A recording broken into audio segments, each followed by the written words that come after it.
Hi viewers, இன்னைக்கான வீடியோவில் என்ன நடக்குதுன்னு சொல்லிட்டு பார்ப்போம். வீடியோக்குள்ளே போகிறதுக்கு முன்னாடி நம்ம சேனலை லைக் அண்ட் சப்ஸ்கிரைப் பண்ணிட்டு கொஞ்சம் சப்போர்ட் பண்ணுங்க. வாங்க இப்போ வீடியோக்குள்ளே போகலாம். எபிசோட் செம்ம இன்ட்ரெஸ்டிங்காக போய்கிட்டு இருக்கு. போலீஸ் ஸ்டேஷனில் வச்சு நம்ம வெற்றி துளசியோட அப்பா எந்த ஒரு தப்பு செய்யலாம் அப்படிங்கிறத நிரூபிச்சு அவரை காப்பாத்திட்டாங்க. போகும்போது வெற்றி போலீஸ் கிட்ட சொல்லிட்டு போறாங்க, அரெஸ்ட் பண்றதுக்கு முன்னாடி யாரு என்னன்னு தெரிஞ்சுக்கிட்டு அவங்கள அரெஸ்ட் பண்ணணும் அப்படின்னு சொல்லிட்டு கையை கொடுத்துட்டு போயிடுறாங்க. வெளியில வந்து துளசி சிவராமனை பார்த்து ரொம்ப எமோஷனலா அழுதுகிட்டு இருக்காங்க. அப்போ சிவராமன் சொல்றாங்க, நீங்க பாரு துளசி, இனிமேட்டு நீ அழுகக்கூடாது. உனக்கு ஒரு நல்ல வாழ்க்கை கிடைச்சிருக்கு. அதை நினைச்சாலே எனக்கு ரொம்ப சந்தோஷமா இருக்கு தெரியுமா. ஏன்னா வெற்றி மாதிரி ஒரு நல்ல பையன் வாழ்க்கையில யாருக்குமே கிடைக்க மாட்டாமா. ஆனா அந்த அதிர்ஷ்டம் உனக்கு கிடைச்சிருக்கு. நீ வெற்றி கூட சேர்ந்து வாழணும். அதுதான் எனக்கு மிகப்பெரிய சந்தோஷம் அப்படின்னு சொல்லிட்டு அவர் சொல்ல, அதை கேட்டு துளசி வந்து எதுவுமே சொல்லாம வீட்டுக்கு கிளம்பி போயிடுறாங்க. இந்த சைடு நம்ம தியா பாப்பாக்கு ஸ்கூல்ல பேரண்ட்ஸ் மீட்டிங் போய்கிட்டு இருக்கு. அதுக்கு வெற்றியையும் துளசியையும் தியா கூப்பிட்டு இருக்காங்க. வெற்றி கிட்டையும் துளசி கிட்டையும் தியா பாப்பா சொல்றாங்க, அம்மா அப்பா நீங்க 2 பேருமே பேரண்ட்ஸ் மீட்டிங்க்கு என் கூட வர போறீங்க. இதை நினைச்சாலே எனக்கு ரொம்ப சந்தோஷமா இருக்கு அப்படின்னு சொல்லிட்டு தியா பாப்பா அவங்க 2 பேரையும் கூட்டிட்டு போறாங்க. அங்க ஸ்கூலுக்கு போயிட்டு எல்லார்கிட்டயுமே வெற்றியை தன்னோட அப்பா சொல்லிட்டு அறிமுகப்படுத்துறாங்க தியா. இதெல்லாம் பார்த்த துளசிக்கு வந்து செம்மையா கடுப்பா இருக்கா. அந்த இடத்துல அவங்களால கோவத்தை வெளியில காட்ட முடியல. நம்ம தியா சந்தோஷமா இருக்கால, அதுக்கு மேல நம்மளுக்கு என்ன வேணும் அப்படின்னு சொல்லிட்டு துளசியும் எதுவும் சொல்லாம விட்டுடுறாங்க. இந்த சைடு பேரண்ட்ஸ் மீட்டிங்லாம் முடிஞ்சு வீட்டுக்கு வரும்போது வெற்றி சொல்றாங்க, தியா பாப்பா கூட என்னைய அப்பாவா ஏத்துக்கிட்டா, ஆனா இன்னும் மேடம் தான் என்னைய ஹஸ்பண்டா ஏத்துக்கணும். அது மட்டும் நடந்துருச்சு. அப்புறம் இந்த வெற்றி வாழ்க்கையில எல்லாமே வெற்றி தான் அப்படிங்கிற மாதிரி வெற்றி வந்து கலாய்ச்சிட்டு சொல்லிக்கிட்டு இருக்காங்க. இதை கேட்ட துளசிக்கு வந்து ஒரு பக்கம் கோவம் வந்தாலும் சரி, நம்ம இப்ப இந்த நேரத்துல எதுவும் கோவத்தை வெளியில காட்டக்கூடாது, நம்ம தியா பாப்பா கஷ்டப்படுவா அப்படின்னு சொல்லிட்டு வெற்றி கூட பைக்ல ஏறி போயிடுறாங்க. நம்ம லக்ஷ்மியும் சிவராமனை கூட்டிட்டு கோயிலுக்கு வராங்க. அதே கோயிலுக்கு தான் கவினோட அம்மா அப்பா அவங்க எல்லாருமே வந்திருக்காங்க. லக்ஷ்மியை பார்த்ததுமே கவின் வந்து ஓடி வந்து பேசுறாங்க, எப்படி இருக்கீங்க, நல்லா இருக்கீங்களா அப்படின்னு சொல்லிட்டு பேசிக்கிட்டு இருக்கும்போது லக்ஷ்மி அவங்க கூட நல்லா ஜாலியா பேசிக்கிட்டு இருக்காங்க. இதெல்லாம் பார்த்த கவினோட அம்மா வந்து, என்ன லக்ஷ்மிய கவினுக்கு தெரியுமா, எப்படி தெரியும், ஏன் இப்படி நல்லா பேசிக்கிட்டு இருக்கான், ஒன்னும் புரியலையே அப்படின்னு சொல்லிட்டு அவங்க குழம்பி போயிட்டு இருக்காங்க. அப்போ கவின் கிட்ட கேக்குறாங்க, கவின் நீ வந்து அஞ்சலின்னு ஒரு பொண்ணை லவ் பண்ணல, அந்த பொண்ணை பத்தி சொல்லு அப்படின்னு சொன்னப்ப கவின் வந்து சொல்றாங்க, அந்த பொண்ணோட அம்மா அப்பா அவங்கதாம்மா அப்படிங்கிற மாதிரி காட்டுறாங்க.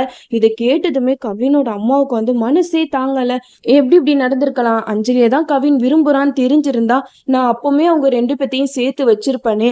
அஞ்சலி தான் கவினோட அத்தை பொண்ணு அப்படிங்கிற விஷயம் அவனுக்கு தெரியாமே அவன் விரும்பியிருக்கானே, நான் தான் இதுல தப்பு பண்ணிட்டேன் அப்படின்னு சொல்லிட்டு கோயில்ல ரொம்பவே வெக்ஸ் ஆகுறாங்க. அதனால அவங்களுக்கு மயக்கமும் வருதா, அந்த இடத்துலயே மயங்கி விழுந்துடுறாங்க. அவங்க மயங்கி விழுந்ததுமே கவின் வந்து அம்மா என்னாச்சு என்னாச்சு அப்படின்னு சொல்லிட்டு கேட்கும்போது லக்ஷ்மி சிவராமன் இவங்க 2 பேருமே கவினோட அம்மாவுக்கு என்னாச்சு அப்படின்னு சொல்லிட்டு தண்ணியெல்லாம் கொடுத்து எழுப்புறாங்க. அப்போ கவினோட அம்மா லக்ஷ்மியை பார்த்து பயங்கரமா அழுகுறாங்க. அதுக்கு லக்ஷ்மி கேக்குறாங்க, எதுக்காக இப்படி அழுவுறீங்க அப்படின்னு சொல்லிட்டு பேசிக்கிட்டு இருக்கும்போது அவங்களுக்கு எதுவுமே சொல்ல மனசு வரல. நான் இனிமேட்டு உன்கிட்ட எதுவுமே கேட்கறதுக்கு எனக்கு தகுதியே இல்லை, நான் ரொம்ப பெரிய தப்பு பண்ணிட்டேன் அப்படின்னு சொல்லிட்டு அழுதுகிட்டு இருக்காங்க. இதெல்லாம் வச்சு மேட்ச் பண்ணி பார்க்கும்போது நம்ம அஞ்சலி வந்து மகேஷ் கூட ரொம்ப நாளைக்கு வாழ மாட்டாங்கன்னு தான் தோணுது.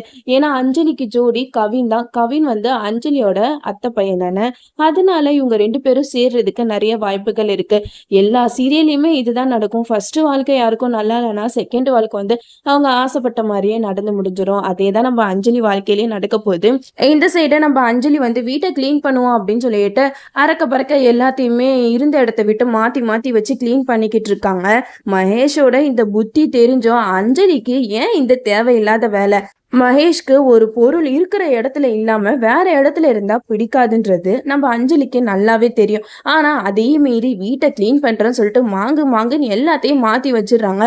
நம்ம மகேஷும் ரொம்ப தலைவலியோட வீட்டுக்குள்ள வராங்க. அப்போ அஞ்சலி கிட்ட, அஞ்சலி எனக்கு ரொம்ப தலைவலிக்குது, எனக்கு ஒரு காஃபி போட்டு கூட அப்படின்னு சொல்லிட்டு கேட்க, உடனே அஞ்சலியும் சரிங்க நான் காஃபி போட்டு தரேன் அப்படின்னு சொல்லிட்டு போறாங்க. அந்த நேரம் பார்த்து நம்ம மகேஷ் வந்து பொருள் எல்லாம் மாறி இருக்கிறத பார்த்து பயங்கரமா டென்ஷன் ஆகுறாங்க. ஒரு கத்து தான் கத்துறாங்க. பார்க்குறாங்க நம்ம அஞ்சலிக்கு கை கால்லாம் ஆடி போயிடுச்சு. அஞ்சலி அப்படின்னு சொல்லிட்டு கத்தும்போது, நம்ம அஞ்சலிக்கு என்ன பண்றதுன்னே தெரியல. அச்சச்சோ! இவர் ஏன் இவ்ளோ கோவமா இருக்காரு? நல்லா தானே வந்தாரு அப்படின்னு சொல்லிட்டு யோசிச்சுக்கிட்டே வெளியில போறாங்க. மகேஷ் கிட்ட கேட்குறாங்க, "என்னாச்சு மகேஷ்? எதுக்காக இப்படி கத்துறீங்க?" அப்படி சொல்லிட்டு கேட்க, அதுக்கு மகேஷ் சொல்றாங்க, "நான் உன்கிட்ட எத்தனை தடவை சொல்லியிருக்கேன். இருந்த பொருள் இருந்த இடத்துலயே தான் இருக்கணும். அதை விட்டுட்டு வேற இடத்துல வச்சா எனக்கு பிடிக்காதுன்னு உனக்கு நல்லாவே தெரியும்.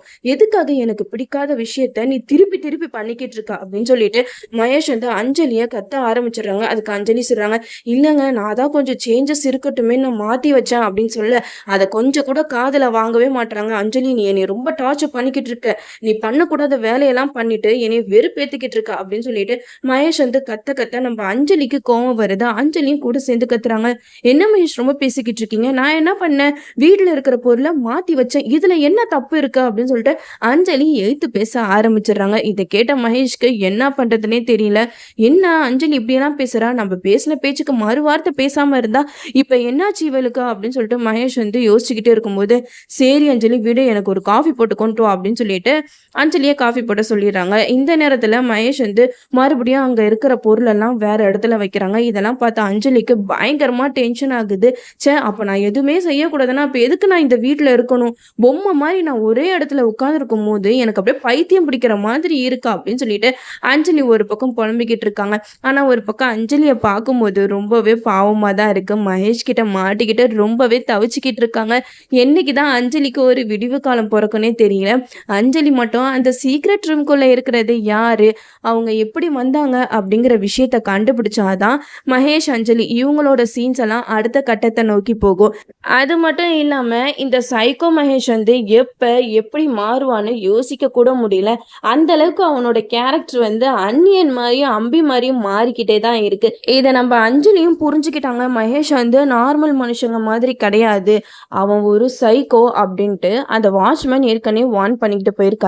அதுக்கேத்த மாதிரி இப்போ மகேஷோட பிஹேவியர்ஸும் வேற மாதிரி இருக்கு.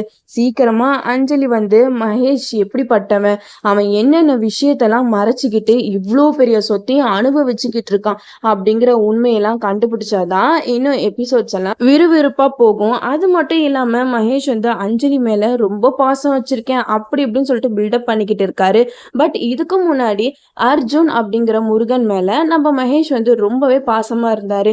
ஆனா அந்த முருகனே இப்போ நம்ம மகேஷ் முன்னாடி வந்து நிக்கும்போது மகேஷ் வந்து பெருசா அவங்க மேல எந்த ஒரு ஃபீலிங்ஸ் இருக்கிற மாதிரியும் காட்ட மாட்டேங்கிறாரு.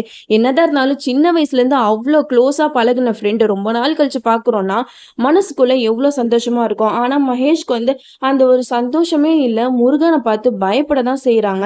அப்போ இதுல ரொம்ப பெரிய ரகசியம் வந்து ஒளிஞ்சுகிட்டு இருக்கு. அத நம்ம அஞ்சலி தான் சீக்கிரமா கண்டுபிடிக்கணும். அந்த சீக்ரெட் ரூம்குள்ள இருக்கிற முருகனோட அம்மாவை காப்பாத்தி நம்ம அஞ்சலி மகேஷ பத்தின விஷயம் எல்லாத்தையுமே தெரிஞ்சுக்கிட்டு முருகனுக்கு இந்த சொத்தை எல்லாம் ஒப்படைச்சிடணும். அதுக்கப்புறம் இந்த சைக்கோ மகேஷ் கூட கண்டிப்பா நம்ம அஞ்சலியால வாழவே முடியாது. சீக்கிரம் மகேஷ பத்தின உண்மையெல்லாம் அஞ்சலி கண்டுபிடிச்சு மகேஷ் கிட்ட இருந்து தப்பிச்சு போயிடணும். கவினை கல்யாணம் பண்ணி சந்தோஷமா வாழணும். கண்டிப்பா அஞ்சலி, கவின் இவங்க 2 பேரும் லைஃப்ல சேர்ந்துட்டாங்கன்னா அத மகேஷ் வந்து எப்படி எடுத்துக்க போறாருன்னே தெரியல. ஏன்னா மகேஷ் மாதிரி ஒரு சைக்கோ கூட எந்த ஒரு பொண்ணுமே வாழ முடியாது. அஞ்சலிய சீக்கிரமா காப்பாத்தி இந்த வீட்டை விட்டு எப்போ ஓட வைக்க போறாருன்னு தெரியல இந்த கதையோட டைரக்டர். நாமளும் வெயிட் பண்ணி பார்ப்போம். ஓகே வியூவர்ஸ், இந்த வீடியோ உங்களுக்கு பிடிச்சிருந்தா லைக் பண்ணுங்க. மறக்காம நம்ம சேனலை சப்ஸ்கிரைப் பண்ணிருங்க.